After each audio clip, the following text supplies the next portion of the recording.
I used to get a bit worried sometimes, like you're on your ninth gig at Wembley. Mesdames, Messieurs, le 22 décembre 2025, alors que les rues résonnaient de Driving Home for Christmas, son créateur, Chris Rea, quittait ce monde dans un silence glacial. Une ironie tragique. L'homme qui avait su incarner la chaleur du retour à la maison pour les fêtes s'éteignait à l'hôpital, entouré de ses proches, à l'instant même où sa voix berçait des millions de foyers à travers le monde. Comment expliquer une telle coïncidence ? Était-ce le fruit du hasard ou la boucle finale d'un destin écrit depuis longtemps dans ses chansons ? Derrière l'icône, l'homme a longtemps lutté contre le cancer, contre la douleur, contre le silence. Et pourtant, c'est en plein cœur de sa saison qu'il a choisi de partir. Pourquoi ce timing ? Pourquoi ce calme absolu ? Et surtout, que voulait vraiment nous dire Chris Rea à travers sa musique, jusque dans son dernier souffle ? Christopher Anton Rea naît le 4 mars 1951 à Middlesbrough, une ville ouvrière du nord-est de l'Angleterre. Fils d'un glacier italien et d'une mère irlandaise, il grandit dans un foyer modeste au sein d'une fratrie de 7 enfants. Loin du glamour londonien, Chris découvre très tôt le poids du travail manuel et la rudesse du climat social britannique des années 50. Ce n'est qu'à l'âge de 21 ans, bien plus tard que la majorité des musiciens de sa génération, qu'il touche pour la première fois une guitare. Un acte presque anodin, qui deviendra pourtant le point de départ d'une destinée musicale hors du commun. Autodidacte, il s'inspire des grands du blues américain, Ray Cooder, Muddy Waters, pour forger une identité musicale singulière. Sa voix grave, rauque, ses mélodies lentes, baignées de mélancolie et de routes humides, tranchent radicalement avec la vague pop acidulée qui domine alors le Royaume-Uni. En 1978, son premier grand succès, Fool, If You Think It's Over, produit par Gus Dudgeon, célèbre pour son travail avec Elton John, s'impose aux États-Unis et annonce un artiste à part, ni star de tabloïd, ni bête de scène, mais un conteur, un homme discret qui préfère laisser parler sa guitare. Au fil des décennies, Chris Rea devient un pilier de la scène britannique, notamment avec les albums Shamrock Diaries 1985, Dancing with Strangers 1987, mais surtout The Road to Hell, disque sombre et visionnaire, critique d'une société consumériste perdue dans ses contradictions. Ce dernier reste son chef-d'œuvre commercial et critique, numéro 1 des ventes au Royaume-Uni. 2 ans plus tard, il réitère avec Auberge, porté par des riffs de slide guitare immédiatement reconnaissables. Mais plus que les classements, c'est la résonance émotionnelle de sa musique qui frappe. Rea chante la solitude, les départs, les retrouvailles.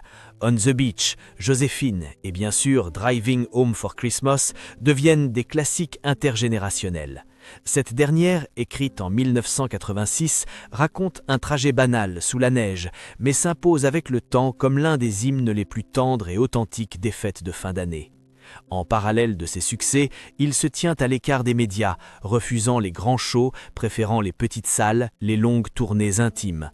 Son image reste celle d'un ouvrier de la musique, d'un artisan du blues, habité par une profonde sincérité. Alors comment cet homme, si réservé, si enraciné dans les douleurs ordinaires, en est-il venu à incarner une émotion universelle ? Pourquoi ses chansons semblent-elles toujours parler à ceux qui doutent, qui espèrent, qui souffrent en silence ? Derrière sa voix rauque, quelle vérité se cache encore ? L'année 1994 marque un tournant invisible mais décisif dans la vie de Chris Rea. Alors qu'il est en pleine tournée européenne, une douleur abdominale persistante l'oblige à interrompre ses concerts. Le diagnostic tombe comme une gifle. Cancer du pancréas. Un verdict effrayant, souvent synonyme d'issue fatale à court terme. Pourtant, Chris Rea choisit de se battre.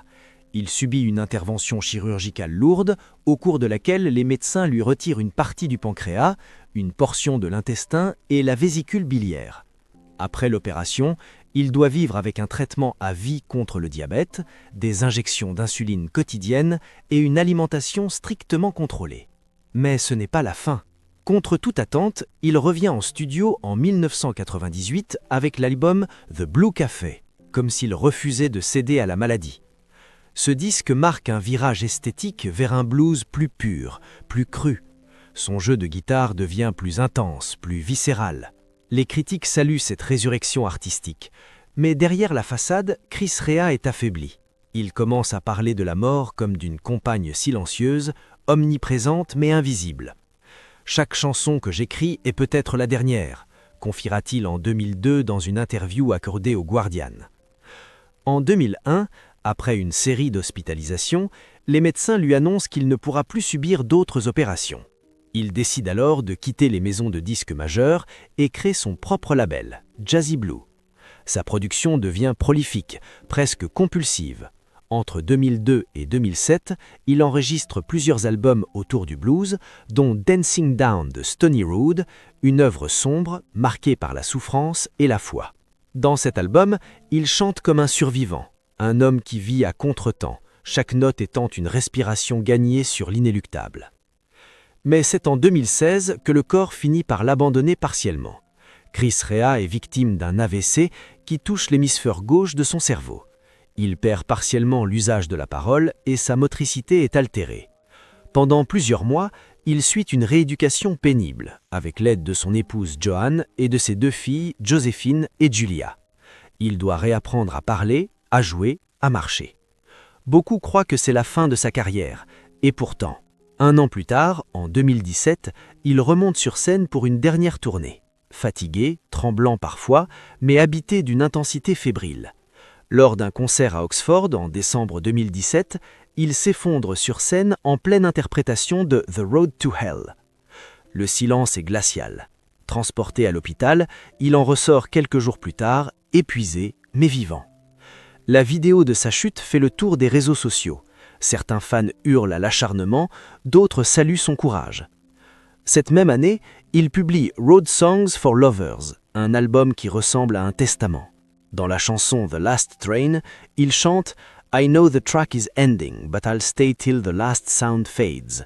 Les critiques comprennent qu'il est en train de dire adieu. Un adieu lent, douloureux, mais assumé.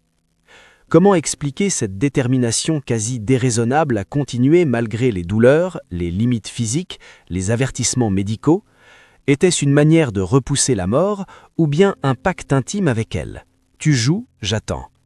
Et jusqu'où peut-on aller quand la musique devient un acte de survie? Décembre 2025. Tandis que les rues du Royaume-Uni se parent de lumière, que les publicités de Noël inondent les écrans et que les notes familières de Driving Home for Christmas envahissent radio et supermarchés, une ombre discrète se glisse dans le silence des couloirs d'un hôpital du nord de l'Angleterre. Chris Rea, 74 ans, est hospitalisé depuis le 20 décembre. Officiellement, il s'agit d'un épisode respiratoire sévère, aggravé par le diabète et les séquelles de son AVC. Il est admis à l'unité de soins intensifs dans un état de grande fatigue. Le 21 décembre, sa fille Julia poste une photo énigmatique sur Instagram, un vieux lecteur cassette posé sur une table de chevet avec une bande magnétique griffée au stylo « Xmas Tape Dad ». La légende « Papa écoute encore une fois ». Le message, effleuré par une tristesse contenue, passe largement inaperçu, sauf pour quelques fans qui y perçoivent une sorte de présage. Selon les informations relayées par la BBC et le Daily Mail, Chris Rea passe sa dernière journée en compagnie de son épouse Joanne et de leurs 2 filles. Les infirmières témoignent d'un patient calme, peu bavard, mais serein. Il refuse l'assistance respiratoire invasive. Il demande simplement qu'on laisse tourner une compilation de ses morceaux préférés, parmi lesquels Blue Street, Steel River et bien sûr Driving Home for Christmas. À 23h, ce 21 décembre, alors que les lumières du service sont tamisées, Joanne rapporte avoir tenu sa main pendant près d'1 heure sans dire un mot. Il s'endort profondément. Le 22 décembre au matin, à 6h42 précise, Chris Rea cesse de respirer. Il s'éteint sans un mot, sans lutte apparente. Le médecin de garde évoque une issue paisible. Joanne, effondrée, demande à la direction de l'hôpital de ne pas communiquer publiquement avant qu'elle-même puisse prévenir leurs proches. Ce n'est que dans l'après-midi que la nouvelle tombe. Christopher Anton Rea est décédé paisiblement cette nuit, entouré de sa famille. L'annonce fait immédiatement le tour du monde. En France, RTL interrompt sa programmation matinale pour lui rendre hommage. Au Royaume-Uni, les fans affluent devant sa maison de Cookham, Berkshire, déposant des vinyles, des lettres et des guirlandes lumineuses. À Middlesbrough, son quartier natal, la mairie installe spontanément un mémorial temporaire, alors que la chanson « On the Beach » est diffusée à midi depuis les haut-parleurs municipaux. Mais un détail intrigue les journalistes les plus attentifs. Une source hospitalière anonyme confie au The Times qu'un enregistrement vocal inconnu a été diffusé dans la chambre quelques minutes avant son dernier souffle. Il serait une version inédite, ralentie, presque chuchotée de « Driving Home for Christmas », dans laquelle Rea, affaibli, murmure plus qu'il ne chante. Ce fichier ne figure dans aucun disque officiel. Il aurait été gravé quelques jours avant son hospitalisation. Joan, questionné par le Guardian, refuse de commenter.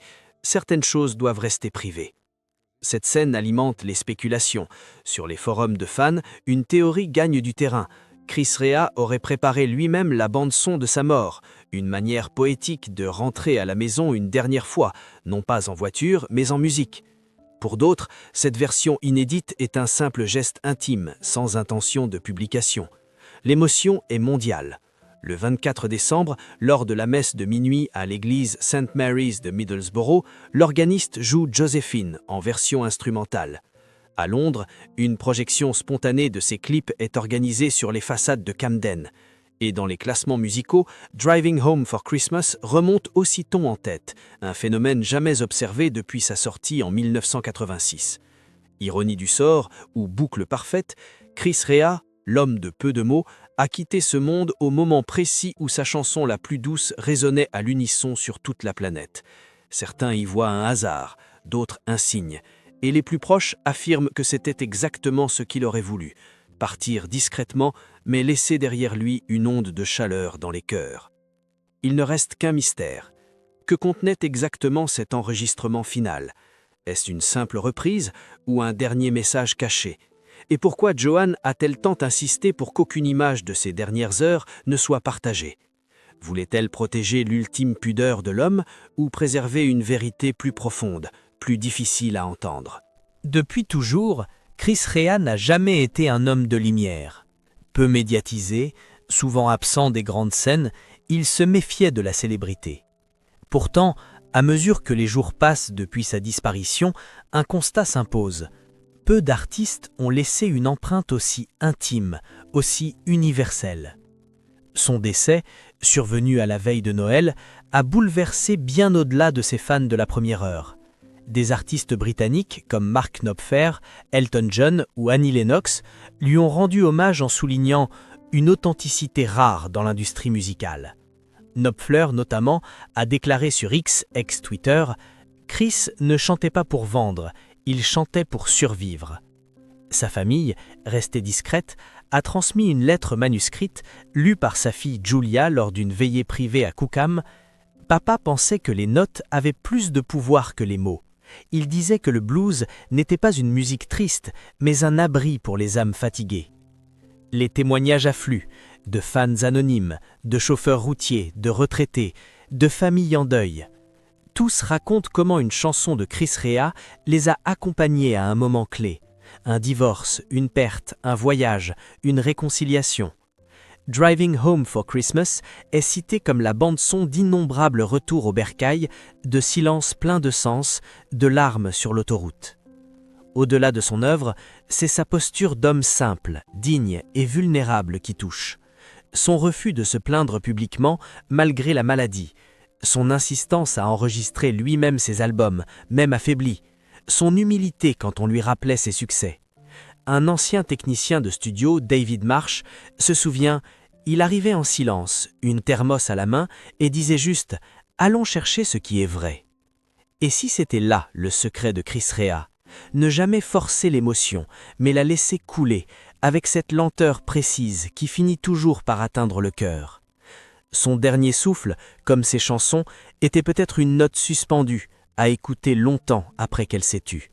La disparition de Chris Rea, aussi paisible soit-elle en apparence, n'a pas mis fin aux interrogations. Bien au contraire, elle a réveillé chez ses admirateurs, ses proches et certains journalistes une série de questions qui résonnent encore aujourd'hui. Car au-delà des hommages officiels, quelque chose ne colle pas tout à fait. Tout semble trop parfaitement chorégraphié, trop silencieux, trop symbolique. D'abord, il y a cette chronologie. Une hospitalisation discrète, sans communication préalable, un décès annoncé presque 12 heures après le constat officiel, une bande sonore inédite diffusée juste avant sa mort et le choix du 22 décembre, à 2 jours de Noël, pic symbolique de sa notoriété annuelle. Si l'on en croit certaines rumeurs relayées par des membres du fan club britannique, Rhea aurait refusé un dernier traitement expérimental proposé quelques mois auparavant. Il aurait, selon un témoignage anonyme d'un proche collaborateur, demandé à mourir chez lui, ou à défaut, au rythme de sa musique. Ensuite, il y a le mystère de My Road Ends Here, un titre encore inconnu du grand public, évoqué dans plusieurs échanges privés entre Rhea et son ancien producteur. Ce morceau aurait été écrit en septembre 2025, durant une session d'enregistrement très brève à Londres. Le texte, d'une rare mélancolie, évoque un long voyage qui touche enfin à son terme et une maison qu'on ne voit qu'en fermant les yeux. Pour beaucoup, il s'agirait d'une prémonition consciente, un message déguisé à ses proches et à ses fans. Mais alors, Chris Rea savait-il qu'il allait mourir ? A-t-il planifié sa sortie comme une œuvre artistique ? Était-ce une mise en scène poétique de son dernier adieu ? Les plus sceptiques rappellent qu'il a toujours été un homme pudique, peu enclin aux gestes théâtraux. C'est absurde, tranche le critique musical Gavin Hamilton dans The Independent. Chris n'était pas Bowie, il n'orchestrait pas ses adieux, il écrivait simplement ce qu'il vivait. Pourtant, les signes s'accumulent. Sa dernière interview remonte à octobre 2025, accordée à une radio locale. Il y dit, avec une voix fatiguée, « Si je pouvais choisir, je partirais en décembre. Je n'ai jamais été très bon en été. » Phrase anodine, clin d'œil involontaire ou prescience voilée. Autre point de controverse, l'attitude de sa famille. Joan Rhea, son épouse depuis près de 50 ans, n'a jamais souhaité qu'une cérémonie publique soit organisée. Il détestait les hommages factices, aurait-elle dit. Mais certains fans y ont vu une forme d'isolement, voire de contrôle de son image posthume. Les spéculations les plus extrêmes évoquent une possible clause testamentaire stipulant que certains enregistrements ne devaient jamais être diffusés. D'autres estiment que le silence qui entoure les derniers jours du chanteur cache davantage qu'une simple pudeur familiale. Enfin, un débat philosophique s'installe. Si Rhea avait véritablement anticipé son départ, l'a-t-il fait par résignation ou par liberté ? Était-ce un acte poétique, une ultime œuvre ou le simple lâcher-prise d'un homme fatigué ? Peut-on considérer une mort comme un message ou n'est-ce là qu'une projection collective sur un artiste qu'on refuse de laisser partir ? Quoi qu'il en soit, la controverse ne fait qu'amplifier l'aura de mystère, comme si Chris Rea, discret du vivant, avait finalement réussi à devenir éternel, non pas en criant, mais en chuchotant.